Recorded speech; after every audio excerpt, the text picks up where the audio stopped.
first off, it looks like there's another vote scheduled tonight to possibly end the shutdown. Is that still on, and what time will that be? That's on. We actually are voting on, I voted on it just before I came over here, so the vote is happening. I don't have any expectation that it will be any different than the last approximately dozen votes, which means the first vote we picked up about 3 Democrats, and we haven't picked up any since that time. What do you think it's going to take to break this stalemate? I know that oftentimes you're waiting for those pain points or the pressure points to come. Here in Utah, there was an announcement today that from Workforce Services that SNAP benefits would be ending a week from now, so anything starting November 1st would not happen. That means 85,000 households, probably more than 150, 175,000 people will be without those benefits. When people start to go hungry, they've got to start finding other ways to feed their families. That pressure is going to build. Is that what it's going to take to break this, or is there something else? So I think so, and I will tell you, this is a different shutdown. Sadly, I've been through too many, and the pain points usually come much quicker. There's a lot of dynamics to this one that make it different. For instance, we paid the military. If you walk down the mall here in DC, the trash cans are emptied, and in previous shutdowns, people were kept from going to monuments, and it's almost as if we created those pinch points, and now we've tried to avoid them. But I'll tell you what, as soon as people aren't getting SNAP benefits, the phones are going to ring, and people are going to be motivated. So I regret that that's the pinch point, but it is clearly a pinch point. I'm assuming that you start to feel it in your own office as well. While congressional members are paid, I understand that your staff members are not paid, and I'm sure that there's a lot of young ones starting out who probably live pretty close to paycheck to make it by. It's not right. And by the way, a lot of us, myself included, instruct the clerk during the shutdown not to pay us.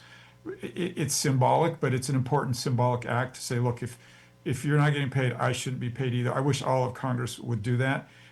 It doesn't look really good when Congress is paid and our staff and other great workers, federal workers, are not paid. Democrats have been taking a hard line on health care subsidies. They went into effect during the pandemic. They say they're not going to vote on it at this point until those are added in. What are your thoughts on that? Because that's probably another pain point for Utah families too. There were a lot who got those benefits during the pandemic. They rely on them now, and if they lose them, their budgets change drastically. I'm so glad that you brought that up. I'd like to kind of clear up what I think are a couple of misconceptions. And you said it right. Most people say it wrong. And what I mean by that is they call them Affordable Care Act subsidies. They're not. They were put in under President Biden on a temporary basis during COVID. And Democrats actually set the expiration date in themselves because they were meant to be temporary. What happened? Well, whenever government subsidizes something, the cost of it goes up. And let me give you a real quick example. A lot of auto manufacturers just announced that the price of their EVs were coming down by $7,500, the exact amount of the previous subsidy. And I believe what's happened is during this time when they were temporary, really the insurance companies have profited, and that's what's driving those costs up because those subsidies come in. And it's just not as simple as saying, okay, the government keeps subsidizing so that the people don't have to make those high premiums. We're all very sympathetic with the high premiums.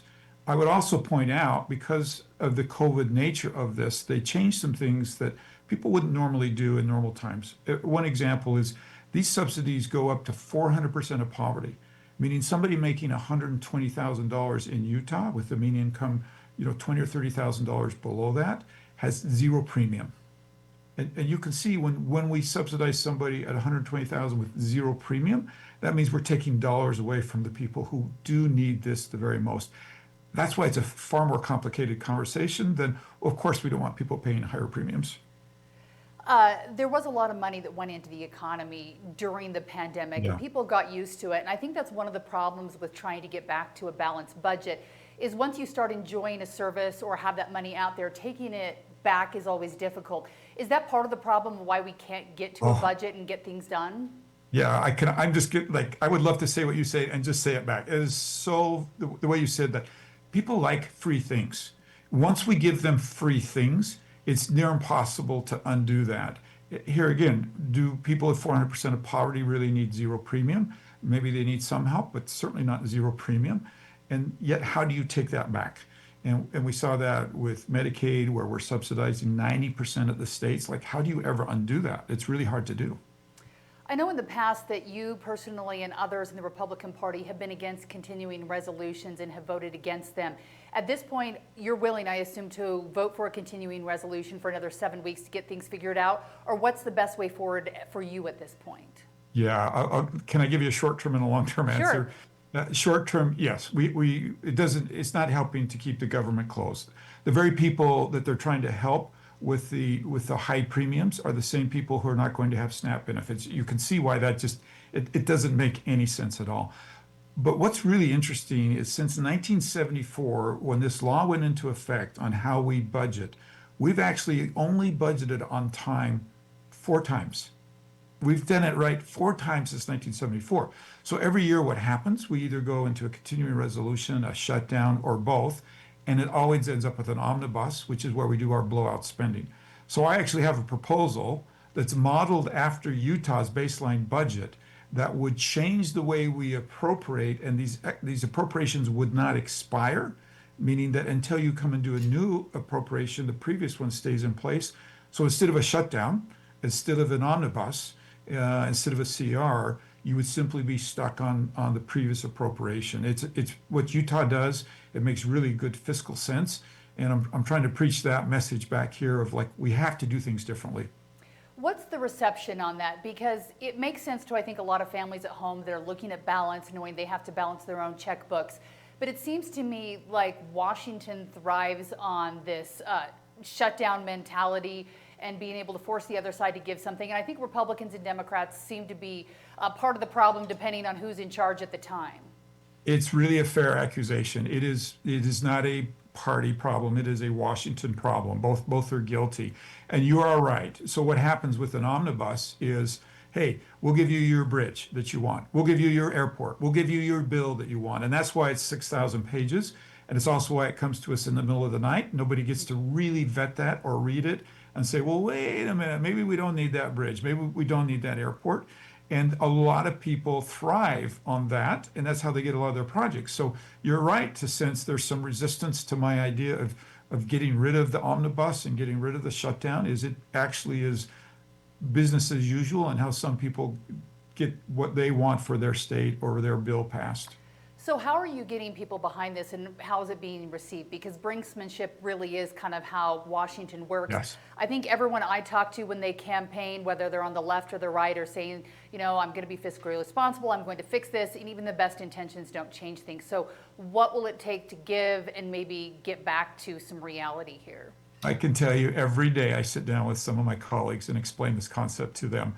And interestingly, the longer the shutdown goes on, the more interest I'm actually getting in this concept. I did meet with Susan Collins, and she chairs appropriations.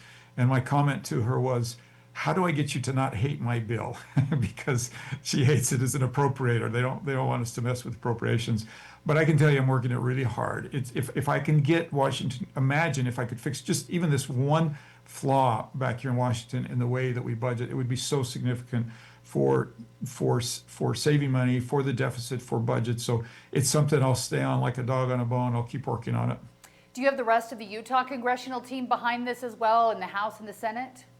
So not completely. I wouldn't say they're opposed to it, but I think everybody kind of looks at something like this and waits for it to get a little bit of momentum. So I'll keep working it and won't let go. Do you lose momentum when the shutdown ends and then we get back to having the same discussion when the shutdown happens? Yeah, it kind of reminds me of Utah's inversions, right? When we have inversions, everybody's motivated. And then, the spring comes and it's beautiful and everybody forgets about it. We have that same phenomenon with the budget. But we do have guaranteed every year, it will come up again. And this is the thing that's just not working, is we know, this is what's silly. We're trying to pass what was a 7-week CR. It's now down to 4 weeks. Everybody knows in 4 weeks, we're not going to be done with our budget, and we're going to be asking for another CR. Everybody knows that. And we're fooling ourselves to think that somehow we can just work harder and get this done. We have to fundamentally change the way we budget. We talked about a little bit earlier that the military right now is being funded, and that's taking away one of the pain points. But Utah's 1st Congressional District has a very high percent of federal workers, whether you're looking at Hill Air Force Base or the IRS, the TSA workers. So there are a lot of families that this is affecting right now, and they may have enough saved up or food storage or whatever it takes where they know year to year that they're ready just in case. But they can only last so long. Have you spoken to any of these families in the first district and their thoughts at this point? You know, they reach out, and I'm so glad they do. We need to be communicating with them, and I'm glad they do. They need to understand that what's happening is not okay. That I don't think it's okay. I don't think a single member of our delegation thinks it's okay. All of us are committed to figure this out, and not just this time, but to my point, like so we don't keep coming back here every year. What concessions are you personally willing to make, and also what the party's talking about right now to make sure this ends sometime soon? Yeah, so one of the problems is we're talking now about a 4 week extension of government. Like, what really, like, how do you justify major concessions for keeping the government open 4 weeks so we can simply do our job? We've passed bipartisan appropriations, and all we need to do is finish that appropriations. And so it seems kind of strange that one party would hold a legislative priority up and say, we're not going to vote for those 4 weeks now because you're not giving us what we can't win in an election, what we can't win in a debate. And interestingly, this is what Democrats have always said to us in a shutdown is, well, come debate those, right? Win those legislative priorities in an election, win them in a debate. Don't hold the government hostage. It's totally unrelated. Now, we're seriously holding back SNAP now in a couple of days because we're trying to lobby for lower premiums for those very same people. And so you could see why, like, this is just not a good lever to get what you want. And you can have the debate all day long about, is this a good thing to be doing? And I would say there is reason to say that parts of it are. But is this the right tool to get what you want? I would say no way, not even close. There's a lot of blame going around right now. Some people are saying that the president should be taking responsibility. He should be more involved, especially with Republicans in power in the House, the Senate, also the White House. How involved in this is he, or has he been working more on peace deals and other problems right now?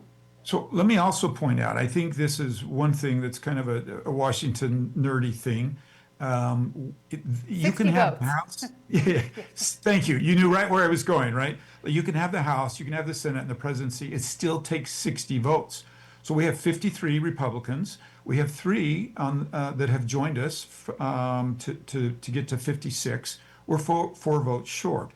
This is not really executive. This is legislative. So sure, the president can come and he can get involved, but like really we need to figure this out, and we're just 4 votes shy from that. And the fact that we're really only asking 4 weeks to keep the government open to do what we can do.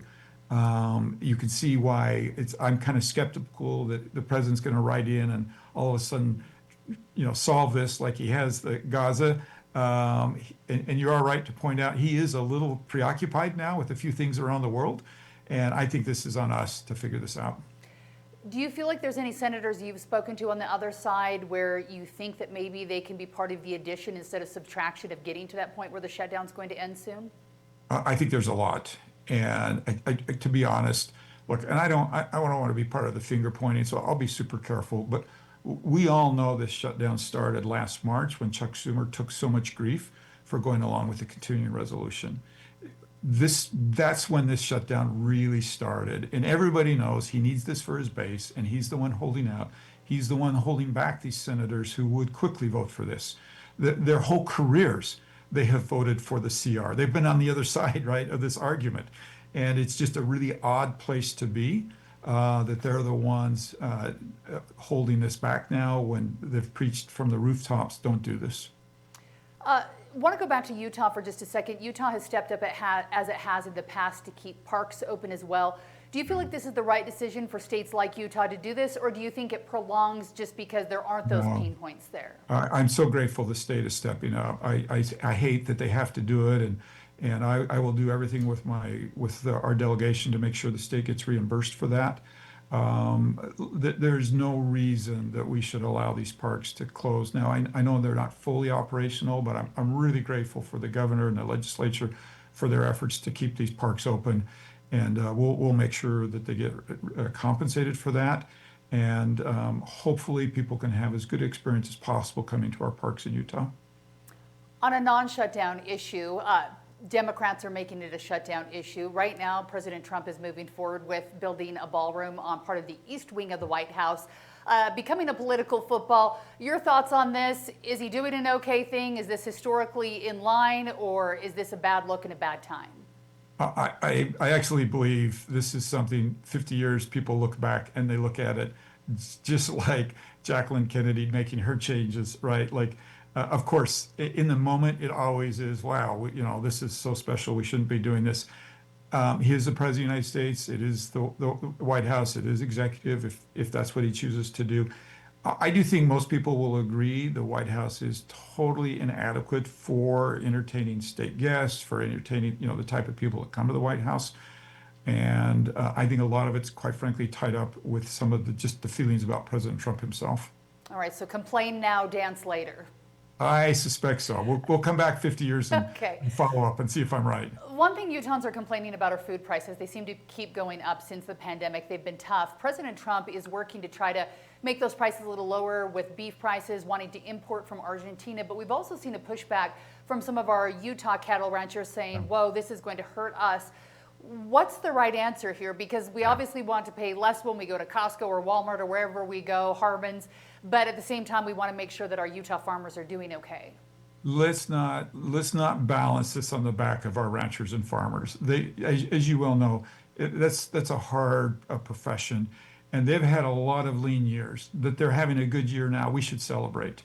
And look, we can fix inflation, but we don't have to do it on the back of our ranchers. I did have a meeting with all of my Republican senator colleagues at the White House, and I can clearly tell you the Argentina beef was the topic of the day, and everybody felt very strongly of like, let's give our ranchers a break. Hopefully they can have a good, just even a decent year this year because what they do is so tough.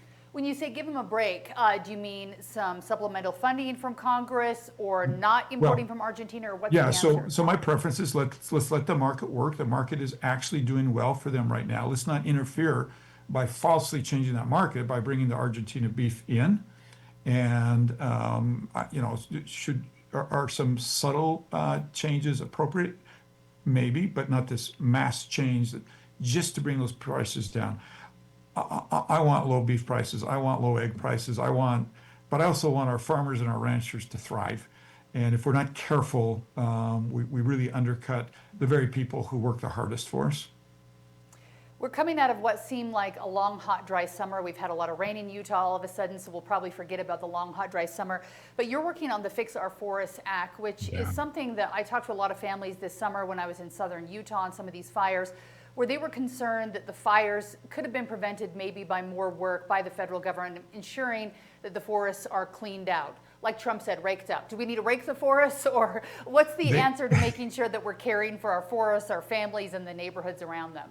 They are absolutely right. And I'm so pleased in an era where we get accused of not doing good bipartisan work. Myself, Tim Sheehy, Republican from Montana, Senator Padilla from California, Senator Hickenlooper from Colorado, two Republicans, two Democrats, have found a space for groundbreaking legislation in the way we manage our forests. And it is such an important thing, not just for forest fires, but to show America on an issue that really matters, particularly to the West. We can do exactly what they've sent us here to do, which is work together and find consensus. This is a big bill. It will change the way that we manage our forests. To use president, I don't like the word rake, but the way that we deal with the fuel on the floor, the way that we permit for that, the way that we work with agencies together. And it not only impacts the health and safety, but it's air quality, it's the economy. More emissions were put in the air from the California fire than 20 years of their carbon reductions. So are we talking logging, or where would that change go? What do you imagine happening differently? And I think that's one of the concerns of my Democratic colleagues is they don't want just mass logging. We've assuaged their fears of that with this legislation, but we have cleared the way to appropriately remove that dead timber from our forest in a way that is still commercially viable. A lot of times if you let it fall, it rots and it's no good to anybody. And so I think we've threaded the needle on making sure we're not running away, doing logging that we don't want to do in our forests, but also giving them the ability and the resources to go clean that up And it's not just that, it's prescribed burns, it's other things that are very, very important for fighting fires. And the fact that two Republicans and two Democrats, and by the way, it came out of committee on a fabulous bipartisan vote yesterday. We'll get it to the Senate floor, and I think this will become law very soon. Before I let you go, is there anything else you would want people back at home in Utah to know about what you're doing right now and what the next couple of weeks holds for them? Well, I'm glad you brought that up. I would just say we brought up kind of the inflation. And I think one of the things where my team has really dug in and working really hard is energy prices. I'm very, very concerned that if we're not careful, people are going to see radical increases. And so there's, here again, going into the weeds a little bit, permitting reform and some of the issues dealing with energy. But I would like your listeners to know the Curtis team is on it. It's a high priority for us. And it's probably, in my opinion, the single biggest factor in inflation is getting our energy policy right. It's also huge for national security because if we can get other countries dependent on us for energy, if we can be energy dominant, then we get to make the rules. And that's a good thing for the United States. Utah is pushing for nuclear energy as an option. Do you believe that's the right option or just one of many right options? It has to be one of many. It is a good option, and it is one that we will need not just a little bit of nuclear, but a lot of nuclear throughout the United States and throughout the world. The energy demands coming online now are staggering. We really need every electron we can get. There's some really exciting geothermal things happening in Utah. There's really exciting development in storage, which makes renewables more reliable and more dependable. There's really exciting things going on in the basin with cleaner fuels and in carbon in Emory County and around the state with our coal burning cleaner. And it's really exciting what's happening. And I think this is a chance for Utah to lead, not just the country, but the world on innovative energy and fuel our economy, make other countries dependent on us for energy, and be affordable, reliable, and clean at the same time. I think a lot of people have noticed in the recent last few months as they're looking at their energy bills that they're higher, and people are trying to figure out what it is that's making them higher. Some have questioned whether or not AI is fueling this and whether possibly that everyone's shouldering part of that and it's getting spread out. I don't know if you have an answer to that, but do you believe that's part of the problem or is that unrelated? So I believe it has the potential to be part of the problem. We have to be very careful. Many of these AI facilities are spending vast amounts of money on their own energy. We're reopening nuclear plants, for example. In the press today, you read about Millard and a data center going down there. They're providing their own energy. So if not careful, yes, we will rob from those ratepayers and the prices will go up.